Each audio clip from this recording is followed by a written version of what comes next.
में आपका स्वागत है। आइए दोस्तों, हफ्ते का आखिरी टेक न्यूज, लेकिन मसालेदार, मजेदार, बड़ा मजा आने वाला है। जब तक आपको टेक न्यूज मिल रही होगी तब तक तो हम शायद हवाई जहाज में होंगे और स्पेन में होंगे और बहुत सारे कंटेंट आपके लिए तैयार करेंगे MWC से। फिर उधर से और 2-3 जगह जाने वाले हैं, बड़ा मजा आने वाला है। उसके लिए आप हमारे चैनल को सब्सक्राइब करके बने रहिए। इंस्टाग्राम पर भी फॉलो कर लेना, बहुत सारे वीडियोस वहाँ पर आने वाले हैं। ये देखो S26 सीरीज का आपको मस्त लुक दे रहा है, हमारे पास आ गए हैं मस्त एकदम। भाई मजा आने वाला है। S26 अल्ट्रा का वो प्राइवेसी वाले और ऑडियो इरेजर वाले के साथ बड़ा खेल रहे मेरी टीम वाले, बड़े मजे कर रहे हैं लोग। ठीक है, 2 तारीख को अनबॉक्सिंग मिल जाएगी, उसके लिए आप बने रहना। फटाफट से आज की टेक न्यूज शुरू करते हैं। पहली खबर आ रही है दोस्तों Realme की तरफ से। Realme GT9 Pro के बारे में कुछ इन्फॉर्मेशन आ गई है। अभी तो GT8 Pro आया था, अभी GT8 आने वाला, लेकिन उससे पहले GT9 Pro की इन्फॉर्मेशन आ गई है। ऐसा बताया जा रहा है कि इसमें आपको डुअल 200 मेगापिक्सल कैमरा सेंसर देखने को मिलेगा। और याद रहे दोस्तों, ये अब से ना 2026 में बहुत सारे जो फ्लैगशिप्स आने वाले सभी में आपको डुअल 200 मेगापिक्सल कैमरास देखने को मिलेंगे। सारी ब्रांड कुछ वैसे यहाँ पर करने वाली है और Realme GT9 Pro उनमें से कुछ एक फोन हो सकता है। बाकी तो कुछ ज्यादा पता नहीं इसके बारे में, देखते हैं। फिलहाल अभी Realme GT8 की तैयारी करेंगे और मुझे और भी कुछ पता चला है Realme के बारे में, जिसके लिए मैं मिड ऑफ 2026 में आपको बताने वाला हूँ। तो भाई इंडिया के अंदर हमारे जो मिनिस्टर है अश्विनी वैष्णव, उन्होंने काफी बड़ा स्टेटमेंट दे दिया है। सारे क्रिएटर्स, इन्फ्लुएंसर्स, ये प्रोफेसर्स जो भी है, जो इस फील्ड में है, जो आपको हम ऑनलाइन वीडियोस देते हैं, हम सबकी फेवर में उन्होंने एक बहुत बड़ी बात करी है। उन्होंने ये बोला है कि जो क्रिएटर्स है इनके लिए ना जो रेवेन्यू होता है वो एकदम इक्वल शेयर होना चाहिए। जैसे कि जो बड़ी बड़ी प्लेटफॉर्म्स जिन पर हम काम करते हैं, यूट्यूब पर, इंस्टाग्राम पर, तो वो बोल रहे हैं कि क्रिएटर्स को वैसे नहीं दिया जाता है जैसे होना चाहिए। एक फेयर पॉलिसी होनी चाहिए, वो ऐसा लोगों के बिहाफ में, हम क्रिएटर्स के बिहाफ में बात कर रहे हैं, जो कि मुझे अच्छा लगा कि हाँ ठीक है, उन्होंने ये चीज़ सोची है। लेकिन हमें ना एज ए क्रिएटर, अगर आप मुझसे पूछते हैं, ठीक है मुझे इन चीज़ों की ज़रूरत नहीं है, जितना मिल रहा है उतना ठीक है। मैं चाहता हूं कि हमें ऑडियंस के बारे में सोचना चाहिए। बहुत सारे बातें हैं, ये जो टेलीकॉम कंपनीज कर रही है, ये जो चीज़ों के दाम बढ़ रहे हैं, है ना, प्राइस हाइक के बारे में भी बात किया जा सकता था और भी बहुत सारी चीज़ें, तो उन पे बात करना चाहिए। जहाँ पर पब्लिक जो आप है, आपके बारे में सोचना चाहिए। मैं इसीलिए बोलता हूँ, मैं क्या, कितने भी बड़े तुरम खान क्रिएटर्स क्यों ना हो, अगर आप नहीं देखेंगे ना तो हम जीरो है, हम कुछ नहीं है। आप लोग देखते तो हमारी वैल्यू है। इसलिए मुझे लगता है कि इन्होंने हमारे बारे में सोचा, मैं आपके बारे में सोचता हूँ। आप किसके बारे में सोचते हैं कमेंट में जरूर बताना। पोको X8 सीरीज भाई इंडिया में आने वाली है और इस बार ऐसा बोल रहे हैं कि पोको X8 Pro और X8 Pro Max, ये दोनों फोन हमें देखने को मिलेंगे, ऐसी खबर आ रही है। और उन्होंने भाई इंडिया में ऑफिशियल टीजर भी शुरू कर दिया है और बातें बहुत बड़ी बड़ी करी है। लिखा है people with high IQ will wait for what's coming next. Oh my God, बड़ी बात हो गई है। और उन्होंने बताया कि X7 सीरीज तो हमारी बहुत पॉपुलर थी, ये थी वो थी, अब X8 सीरीज के बारे में मतलब धीरे धीरे टीज हो रहा है। मोस्ट प्रॉब्ली हमें मार्च तक शायद इनके बारे में पता चलेगा। डेफिनेटली प्लान कर रहे दोस्तों, आएगा इंडिया में, रिटेल अनबॉक्सिंग होगी, फिर आपको बताएंगे। और हाँ बताना X8 सीरीज की प्राइस के बारे में, अगर X8 Pro आपको क्या लगता है कि किस प्राइस पर आना चाहिए।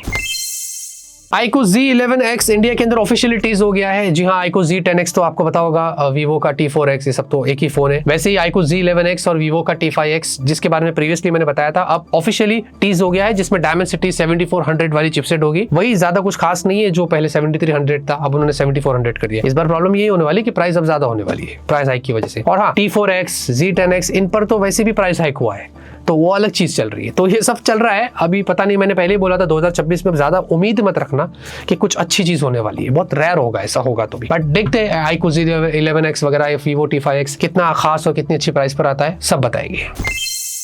Motorola Edge 70 Fusion भाई बहुत ही इंटरेस्टिंग स्मार्टफोन है ये, जिसके बारे में आपको मैं अनबॉक्सिंग करके बताने वाला हूँ। 6 तारीख को इंडिया में 6 तारीख को लॉन्च हो रहा है। इसकी ऑफिशियल लॉन्च डेट आ गई है। 7000 mAh की बैटरी है, रैम स्टोरेज अपग्रेड हुआ है, कैमरे में नया सेंसर आया है, सॉफ्टवेयर अपडेट्स बढ़ा दिया है, और उसके अलावा 7000 mAh की बैटरी है। सर्विसेज और अपडेट्स को लेकर भी उन्होंने कुछ कैंप्स वगैरह स्टार्ट किए हैं Motorola ने, जो आई थिंक मैं आपको फोटो वगैरह दिखा रहा हूँ, आप देख लीजिए। तो ऐसा कुछ काम कर रहे हैं, हर महीने के एंड में ऐसा होने वाला है, तो वो पूरी कोशिश कर रहे हैं सर्विस और अपडेट को लेकर। So let's give them time, be patient, थोड़ा मौका देते हैं, फिर डिसाइड करते हैं। iPhone Fold जो एप्पल का इस साल रूमर है कि आने वाला है, इसके बारे में फिर एक इन्फॉर्मेशन आई है कि भाई जो पहले बोल रहे थे ना कि बहुत कम क्रीज होगी, क्रीजलेस होगा, क्रीजलेस होगा, वैसे क्रीजलेस तो नहीं हो सकता, इम्पॉसिबल है।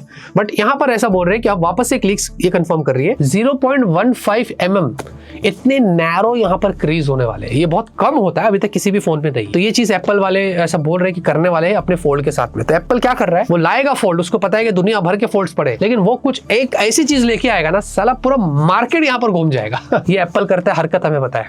देखते दोस्तों, ये तो जब आएगा इस साल तो ही पता चलेगा। UFS 5 स्टोरेज, भाई ये स्टोरेज के बारे में इंफॉर्मेशन आ गई है, ये बहुत खतरनाक होने वाला है। फिलहाल के लिए हमें एज हाई एज UFS 4.1 मिला है। 2026 से दोस्तों कुछ ऐसे फोन्स आने वाले हैं लिमिटेड जिनमें UFS 5 होगा, और 2027 में काफी सारे फ्लैगशिप्स आएंगे जिनमें UFS 5 हमें देखने को मिलेगा। अब इसमें बताया गया है कि जो करंट फोन आप यूज कर रहे हैं UFS 4 वाला, इसमें आपको एज हाई एज 4.2 GB की स्पीड यहाँ पर जो मिलती है, नॉर्मली ये जाएगा 10 GB की स्पीड पर, और इसके जो बैंडविड्थ होगी वो भी आपको 2 गुना ज्यादा देखने को मिलेंगे। तो ऐसे कुछ काम किया जा रहा है UFS 5 पर, और देखते हैं कि दोस्तों ये कितना खतरनाक और कितना पावरफुल होता है। ये 2026 की एंड से ही कुछ फोन्स में आएगा ना, पता चल जाएगा। भाई AI को लेकर यहाँ पर काफी बड़ी खबर आ रही है। 2026 में ऐसा बताया जा रहा है कि जितनी भी जो बड़ी बड़ी कंपनीज है, जिसके अंदर जैसे कि गूगल, माइक्रोसॉफ्ट, अमेजॉन, मेटा, ये लगभग 600 से $650 बिलियन स्पेंड करने वाली है AI को लेकर, और ये हमारे लिए खतरा है, ये हमारे लिए बुरी खबर है। हम मानते हैं कि AI एडवांस हो रहा है तो हमारे लिए इजी है, लेकिन इस चक्कर में रैम की तादाद बढ़ेगी भर भर के रैम लेके जाएगी, और फिर इधर वही होने वाला जो कंज्यूमर इलेक्ट्रॉनिक मार्केट्स परेशान है इसके वजह से, प्राइस हाई। और ये भी मैंने सुना है 2027 में भी यही हाल होने वाला है। ये भी एक और रिपोर्ट मैंने सुना था कि 2030 तक ये मामला चलेगा। माय गॉड, 2026 के बाद तो पूरा दुनिया ही बदल गया है। चाचा सही बोलते थे। Oppo K14, जी हाँ, ये स्मार्टफोन ऐसा बोल रहे हैं कि भाई मार्च के अंदर लॉन्च होने वाला है, मतलब मार्च एंड अप्रैल के स्टार्ट में ये स्मार्टफोन आने वाला है, जिसमें स्नैपड्रैगन 7S Gen 4 होने वाला है, ऐसी यहाँ पर खबरें आ रही है।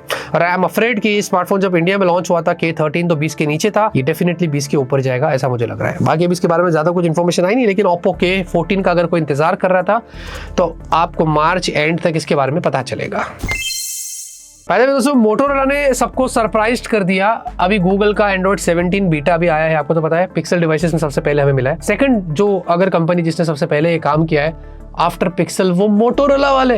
अक्सर हम मोटोरोला को बोलते हैं ना अपडेट नहीं देता, ये देखो सबको सरप्राइज कर दिया उन्होंने। यहाँ पर बताया, वैसे मुझे भी इन्फॉर्मेशन आई है, मैं आपको बताता हूँ। Edge 60 है मोटोरोला का, Edge 60 fusion, Edge 70, G57 power. फिलहाल के लिए इंडिया के अंदर इनमें उन्होंने Android 17 का बीटा प्रोग्राम स्टार्ट कर दिया है। आप जाइए कम्युनिटी में और मोटोरोला की जहाँ पर भी है वहाँ पर आपको सारी इन्फॉर्मेशन मिल जाएगी। कमाल हो गया यार भाई। देखिए टेक्नो वाले जो है ना कमाल कर रहे हैं। अभी वो MWC के अंदर अपना एक मॉड्यूलर फोन लेके आ रहे हैं। अभी मॉड्यूलर कुछ नया नहीं है, बहुत पहले का कॉन्सेप्ट है, और हमने फिर पिछले साल तो आपको रियलमी और Xiaomi का तो बता ही दिया था, वो कैमरा बड़ा बड़ा, लेकिन ये तो कुछ अलग कर रहे हैं। इसमें तो बहुत सारी चीजें वो लगा रहे हैं। आप देखो एक फोटो में दिखा रहा है कितनी सारी चीजें आप लगा सकते हैं। तो मैं कोशिश करूंगा इसका पूरा हैंड्स ऑन करने की, पूरी प्लानिंग तो है मेरी, फिर आपको बताएंगे कि कैसे काम करता है। लेकिन यार ये टेक्नो इन्फिनिक्स ना छुपे रुस्तम है। तो भाई सबसे इंपॉर्टेंट न्यूज़ तो आपको देना था, वो मेरे दिमाग से निकल गई और मुझे फिर बाहर आके देना पड़ा, क्योंकि अंदर बहुत इंपॉर्टेंट काम चल रहा है ना। और ये देखो कितना नीचे ट्रैफिक वाफिक है, क्या है मतलब समझ नहीं आ रहा, बहुत ज़्यादा आवाज़ हो रही है। एनीवेज, आपको पता है हाल ही के अंदर पार्लियामेंट में क्या हुआ था? राघव चड्ढा उन्होंने यहाँ पर पार्लियामेंट में ऐसा बोला कि भाई जब आउटगोइंग कॉल जो है आप बंद कर देते हैं लो रिचार्ज के अंदर, तो फिर इनकमिंग कॉल क्यों बंद करते हो? इनकमिंग तो चलना देना चाहिए, है ना। ये स्टेटमेंट के बाद कंट्रोवर्सीज हो गई, सारा इंटरनेट बढ़ गया। कुछ लोग उनका साथ दे रहे, कुछ लोग उनके खिलाफ है। कुछ लोग बोलते हैं हाँ ऐसा होना चाहिए, बाकी लोग बोलते हैं नहीं, टेलीकॉम कंपनी क्या चैरिटी खोल के रखी है क्या, सबको ऐसे फ्री इनकमिंग कॉल देगी तो फिर तो फायदा ही क्या हुआ। तो मैं आपसे पूछना चाहता हूँ आप कौन सी साइड है, लेफ्ट या राइट? जियो, एयरटेल, वोडाफोन, ये जितनी भी जो कंपनीज है इनको अपनी ये फ्री इनकमिंग सर्विस देनी चाहिए, नहीं देनी चाहिए, ऐसा कुछ है? आप क्या लगता है, आपको क्या लगता है, कमेंट में जरूर बताएं। आज की न्यूज़ खत्म होती है, मैं करता हूँ आज की पसंद है लाइक करिए, तब तक के लिए ऑलवेज कीप स्माइलिंग।